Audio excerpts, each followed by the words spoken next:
de hasta el 2 de julio en el Teatro Finisterra. Estamos acá en el estudio con Alejandra Oviedo. ¿Cómo estás, Alejandra? Muy bien, gracias.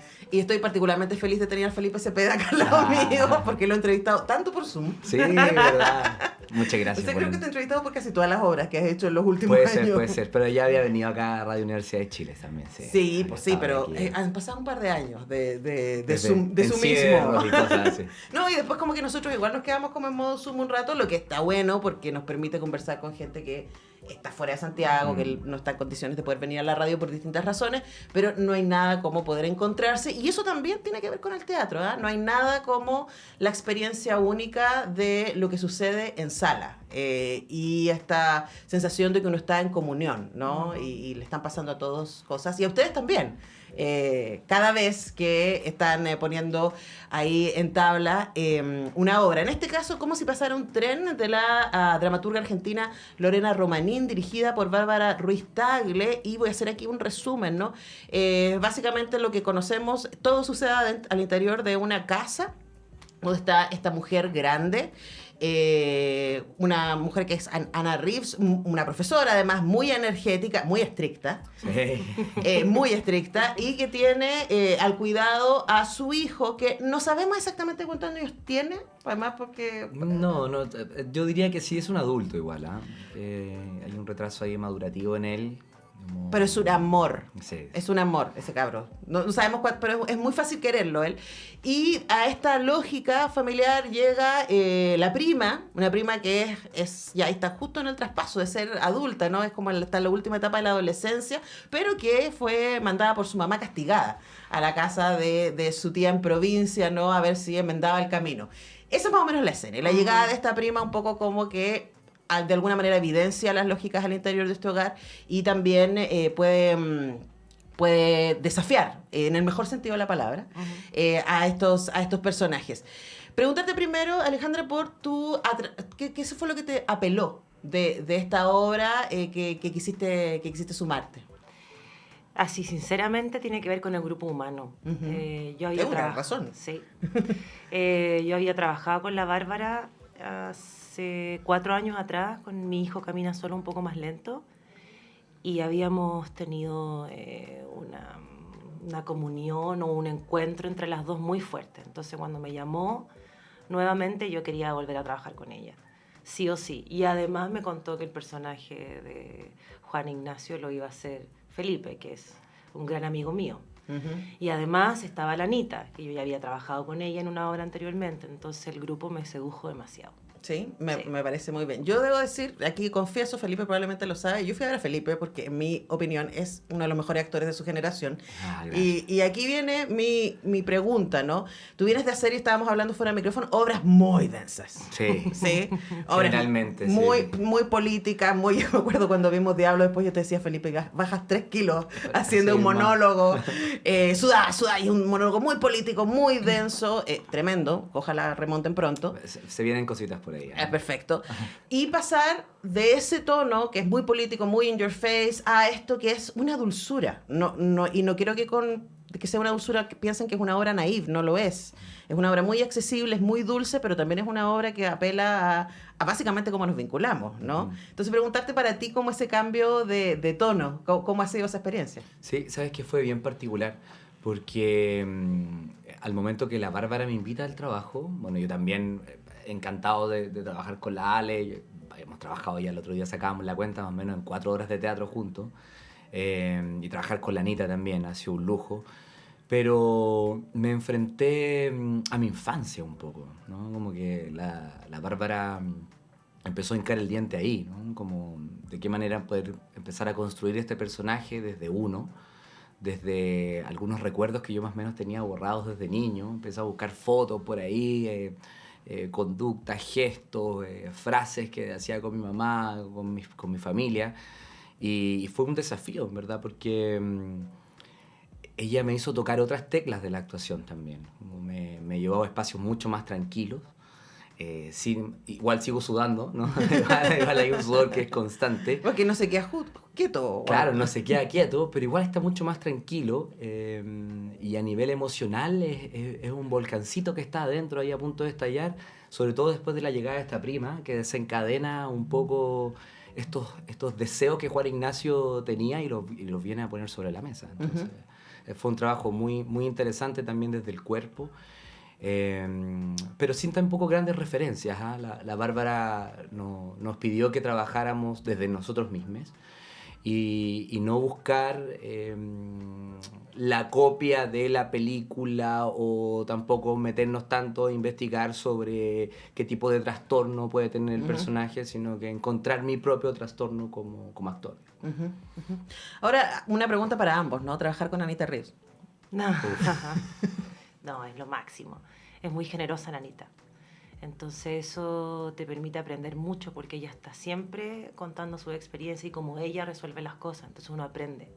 Ella es generosa para actuar, para dar, para contar, para acercarse al trabajo, para actuar con ella. Entonces yo creo que la generosidad es algo que a mí me ha impresionado mucho de una actriz con su trayectoria.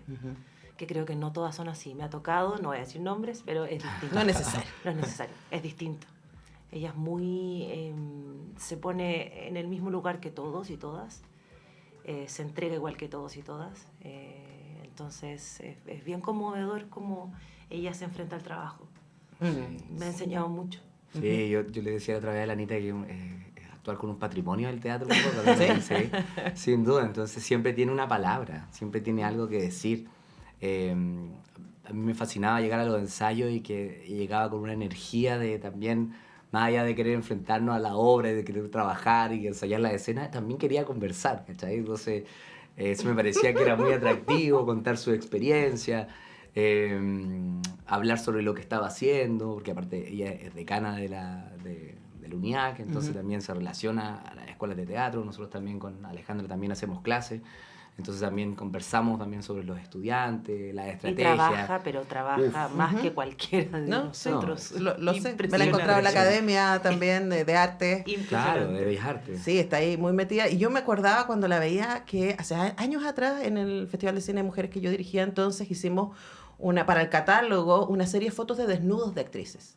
Y Anita fue una de las actrices. Y mira. a mí me impactaba tanto que eran fotos muy bellas, además con textos encima, ¿no? Como un poco desafiando también los mandatos sobre las mujeres. Y yo pensaba también esta curiosidad de decir, quiero ir a hacer otros personajes, quiero meterme, quiero trabajar con gente más joven, quiero estar constantemente haciendo cosas. Eso contrastado con el personaje de Anita, que es el personaje que ella hace en la obra, es una persona que no quiere que le toquen el mundo.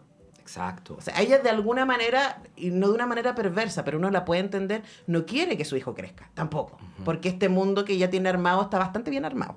Y cualquier cosa que lo movilice pone en riesgo su orden, pone en riesgo la vida de su hijo, que él siente que no está preparado para el mundo, etcétera. Y me parece que también es una reflexión súper bonita. No sé cómo han estado conversando respecto a qué es lo que les gustaría que la obra dijera.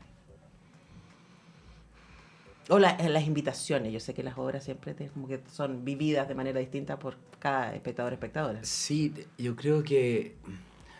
Bueno, yo creo que la llegada fundamentalmente de la prima, de Valeria, llega a desordenar un poco este universo, este mundo que tiene Susana con Juan Ignacio. Y llega a desviar un poco sus propios objetivos, ¿no? Pero también... creo que ayuda a ese personaje a darse cuenta de decir, parece que ya es momento de ceder o dar un paso al costado y empezar a darle un poco más de independencia también a este hijo y empezar a escucharlo un poco más, ¿no? Como que también tú hablas, yo creo que el personaje de Susana responde también a una generación. Sí. Y a esa generación de decir, no, esto es así porque yo lo digo y esto lo vengo porque haciendo. yo soy mejor. Claro, y lo vengo haciendo hace 20, 25, 35 años y tú no me vas a venir a decir a mí lo que es correcto y lo que no. Y ese es, creo que, uno de los debates que empieza a aparecer ahí también al interior de la obra, que para mí es fundamental, sobre todo te lo digo desde el lugar de Juan Ignacio, que le viene a aparecer una luz. Para mí Valeria significa el tren un poco, ¿no? Es como esa luz de tren que me empieza a iluminar constantemente y que lleva a Juan Ignacio de cierta manera a darse cuenta de decir, tengo deseos también, quiero cumplir mis propios sueños. ¿Sí? Y cuando se los expone a su madre, yo creo que ahí es cuando ella hace un paralelo y dice, chuta, parece que aquí algo le está sucediendo a este hijo que yo no me estoy dando cuenta. Ahora, la persecución del deseo, incluso cuando el resultado no es el esperado. Claro. Creo que, no les vamos a hacer el spoiler, pero creo que es importante también eso, de decir, bueno, pero uno tiene que cruzar la línea del tren, claro. Finalmente, ¿no? Mirar para los dos lados, pero aún así, Exacto. hacerlo con cuidado, pero darle. Pero uno tiene que cruzar. ¿Qué sientes tú que has aprendido, Alejandra, haciendo la obra? Voy a ser de nuevo reiterativa, pero es el sábado y el domingo que tuvimos funciones particularmente bonitas, creo yo, cuando ya pasa el estreno y las cosas se cuajan mejor.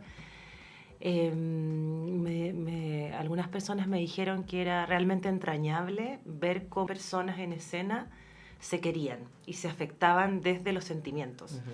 No tanto desde una cosa actoral, no sé, virtuosa, sino que lo más importante de la obra son las relaciones personales, cómo se tocan, cómo se miran, cómo se afectan.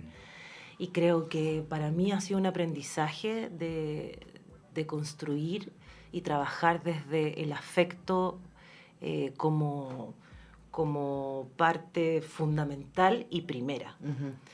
No es cómo yo lo hago, cómo yo lo resuelvo como actriz, ni cómo van a pensar que lo resuelvo desde fuera, sino que yo funciono en la medida que afecto al otro.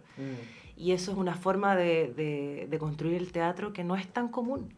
No es tan común. Bueno, la invitación que nos hace la Bárbara es un poco eso, ¿no? Como a entender las relaciones. O sea, claro. A entender cómo nos relacionamos entre nosotros tres. El espacio de ensayo siempre fue un espacio de comunión, de conversa. Yo hace tiempo que no me relacionaba con un espacio tan afectuoso. Con puras mujeres, además. Sí, solamente mujeres. Bueno, Mauro, que es el productor. Mauro, que es el productor, que es nuestro productor, que siempre estaba ahí, muy, muy atento. Pero había un lugar de sensibilidad bien tremendo, bien tremendo, como de cobijo, de... y nos queremos mucho, además, y eso tampoco... Sin ser condescendientes, Claro, pero... no, para nada. Además que de hecho estaba pensando en eso, ¿no? Como que se nos olvida que yo estoy tratando de cada vez traerlo más a mi vida, pensar que la ternura es revolucionaria, ¿no? Y a veces en este mundo tan hostil, ¿cierto? Tan peliagudo, y especialmente en Chile, que como que se instala la idea de que aquí el que pisa más fuerte gana, la lógica del winner, el partido de la gente y cosas así. Sí.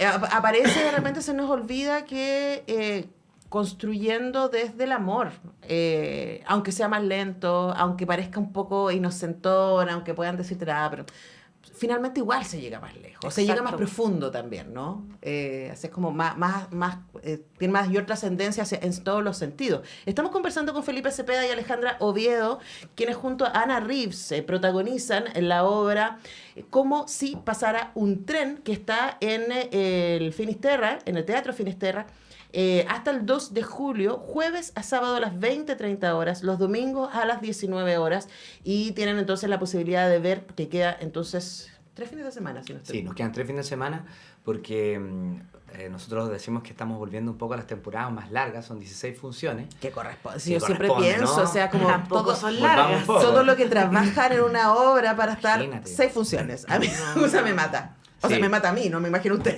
Sí, pero bueno, estamos hasta el 2 de julio, como tú bien decías, en el Teatro de Finisterra, y de jueves a sábado a las 20:30 horas y los domingos a las 19 horas. Claro, y pueden conseguir también sus entradas por Ticket Plus. Además, el Teatro Finisterra tiene ahí un montón de descuentos y otras Y hay cosas. estacionamiento, ¿ah? Mira, es que como aquí es del barrio uno se va caminando. Además, Claro. está muy bien ubicado. Pedro Valdivia Sí. con poco. Muy con bien ubicado. Pucuro. Metro Inés de Suárez. Y el lindo además teatro. Es bonito. Sí, es una- cómodo, el teatro está calentito para estos días fríos que se nos vienen, así Sí. que lo La esperamos silla es con cómoda. mucho cariño y amor, y un teatro que está absolutamente acondicionado para los espectadores. Ahora para cerrar, hay una cosa que me llamó la atención de la obra que tiene que ver con su atemporalidad, porque uno podría decir, estas señoras ya no existen.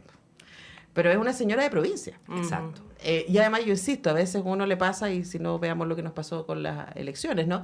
Que uno cree que todo el mundo que le rodea vive más o menos la misma lógica que uno, y a veces nos metemos en nuestras cámaras de ecos y nos olvidamos que convivimos con esas miradas que son bastante más conservadoras en el sentido que no quiere que las cosas cambien, ¿no?